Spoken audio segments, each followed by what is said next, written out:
আসলে আমার বলার কোনো ভাষা নাই।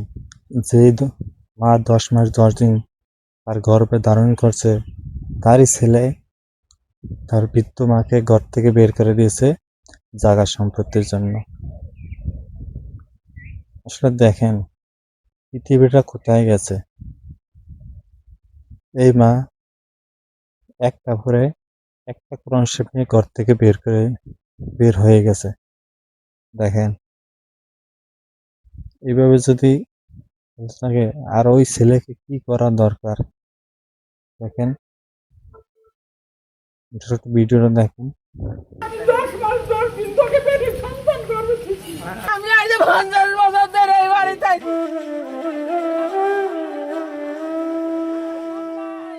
চোখ জুড়ে অঝরে কান্না, হাতে পবিত্র মিডিয়া জানাজানি হওয়ার পর ফোনে তাকে পাওয়া যাচ্ছে না, ফোন বন্ধ, কারণ সে নিজেই পলাতক হিসাবে আছে।